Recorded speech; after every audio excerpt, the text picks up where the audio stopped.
মই প্ৰিন্সে পুনৰ আপোনালোকক অন্য এটি ভিডিঅ'লৈ স্বাগতম জনাইছোঁ। সকলো ভালে আছে নিশ্চয় আৰু মোৰ ভালেই।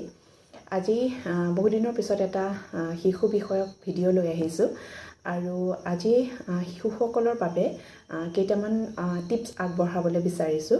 আপোনালোকে জানে মোৰ শিশুটি 2 বছৰ পাৰ হৈ গৈছে, গতিকে তাৰ ক্ষেত্ৰত ব্যৱহাৰ কৰি সুফল পোৱা কেইটামান টিপছ মই দিবলৈ বিচাৰিছোঁ। বিশেষকৈ আমাৰ মাতৃসকলৰ বহুত সুবিধা হ'ব বুলি মই আশা ৰাখিছোঁ। তেনেহ'লে আৰম্ভ কৰোঁ। আজিৰ ভিডিঅ'টোৰ বিশেষ কথা হৈছে আমাৰ শিশুসকলৰ নানানটা সমস্যা থাকে। বতৰৰ সমস্যা, কেতিয়াবা দেখিব ছালত কিবা অসুবিধা হৈছে আৰু কেতিয়াবা নাকত, কেতিয়াবা কাণত, তেনেধৰণৰ বহুত সমস্যা থাকে। আজি মই আপোনালোকক তাৰে কেইটামান দিহা দিবলৈ বিচাৰিছোঁ।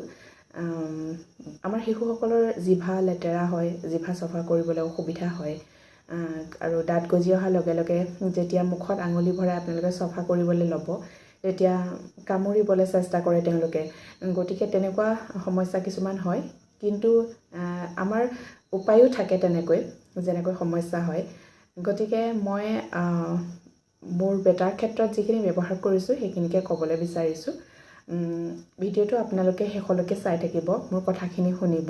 মই বস্তুকেইটা আপোনালোকক দেখুৱাই যাম, যাতে আপোনালোকে কিনিবলৈ অসুবিধা নাপায়। বহুতেই তেনেকুৱা ভিডিঅ' বিচাৰে, গতিকে মই ভাবিলোঁ নিজৰ অভিজ্ঞতাখিনিকে শ্বেয়াৰ কৰোঁ। গতিকে আপোনালোকে ভিডিঅ'টো শেষলৈকে চাব আৰু শেষত জনাব আপোনালোকে কেনেকুৱা পালে। তেনেহ'লে বলক ভিডিঅ'টো আৰম্ভ। এইটো হৈছে ডাৰ্মেডিউ বেবী লোচন। যেতিয়া শিশুসকলক মহে কামোৰে, পোক পৰুৱাই কামোৰে, তেওঁলোকৰ ছালত যেতিয়া গুটি গুটি উঠে বা চকলা বান্ধি আহে, তেতিয়া এইটো ব্যৱহাৰ কৰিলে সুফল পোৱা যায়।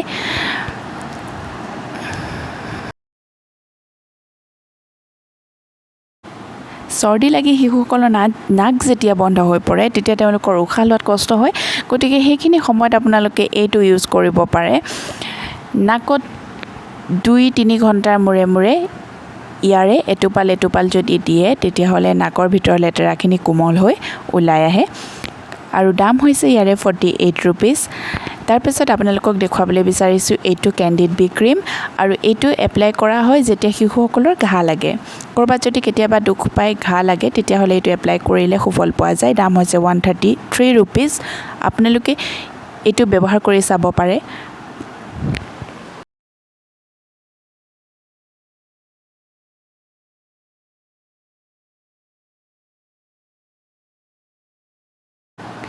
এটা সময়ত শিশুসকলৰ জিভা যেতিয়া লেতেৰা হয়, তেতিয়া আমাৰ মাতৃসকলৰ এটা অসুবিধা হয়, জিভাখন কেনেকৈ চফা কৰিম। গতিকে তাৰে সমাধান হৈছে এইটো কেণ্ডিড মাউথ পেইণ্ট, আৰু এইটো আপোনালোকে শিশুসকলৰ জিভাত 3-4 টোপাল এপ্লাই কৰিব লাগে।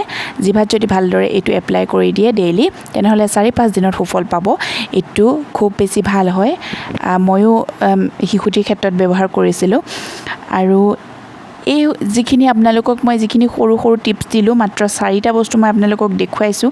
এইকেইটা আপোনালোকে ব্যৱহাৰ কৰাৰ আগত এবাৰ ডক্টৰক সুধি ল'ব, ডক্টৰৰ পৰামৰ্শ লৈ ল'ব। কাৰণ সকলোৰে শৰীৰৰ অৱস্থা একে নহয়, সকলোৰে স্কিন টাইপ একে নহয়, সকলো বস্তুৱে শ্বুট নকৰে। গতিকে এবাৰ সুধি চাব।